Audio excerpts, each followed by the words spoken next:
if you're ready, you got to do something about it.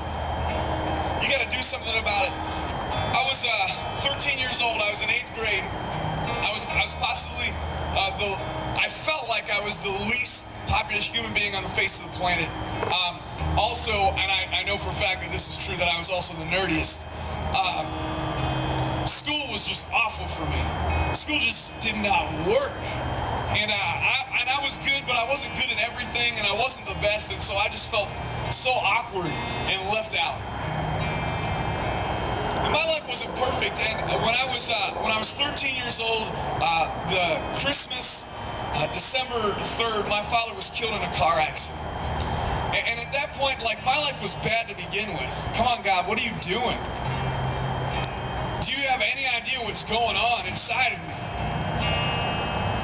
And so that, in 3 months later, I went on a confirmation retreat, and basically God looked me in the eyes and He said, Russell, are you ready? And of course at the time, I mean, I was like, yeah, sure, I'm ready. For what? Right? And maybe for some of you, this is the first time you've ever, we're going to have adoration. Maybe like you, I had no clue.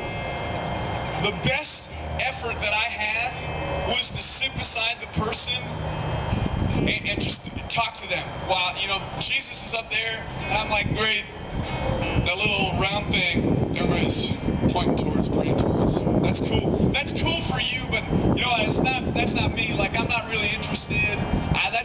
That's not cool, or, I mean, like, I'm trying to be cool as it is. Like, at least I don't want to be a Jesus freak. Give me a break. But there was something going on. There was something happening inside of me, and everyone had gone to confession, and I was like, well, I guess I'll do that too, because I was just a sheep. I was just following everybody. So yeah, I'll do that. That's awesome. So I go to confession, and I get a little candle lit, and everybody takes their candle and they put it up here on the altar. And here was Jesus right here in the monstrance.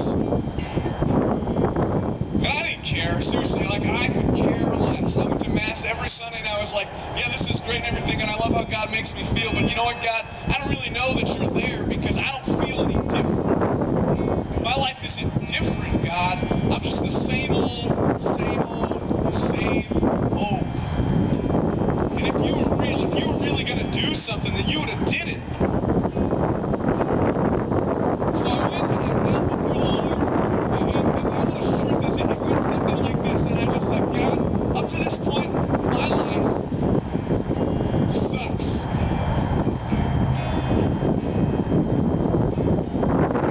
And I looked the Lord straight in the face, and I said, and if you want it, you can have it.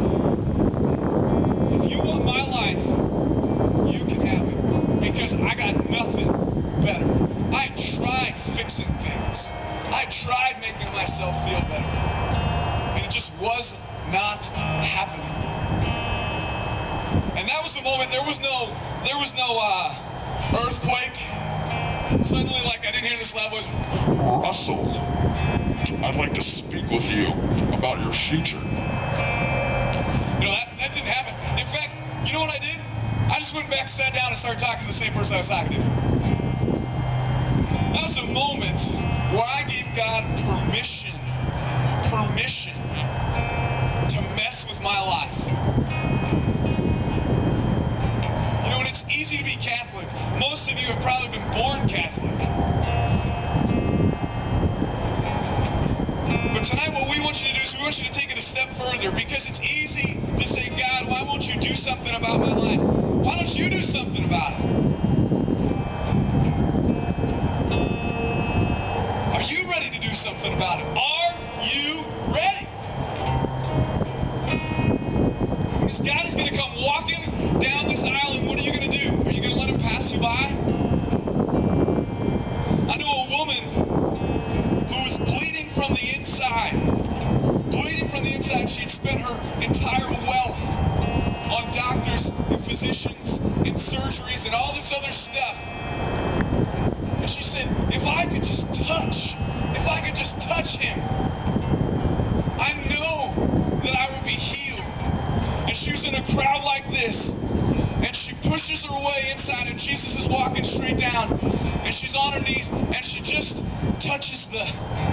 the hem, that little piece, and immediately the blood flow ends. And she's healed. Now, I don't know about you, but I know in me, there is stuff that bleeds.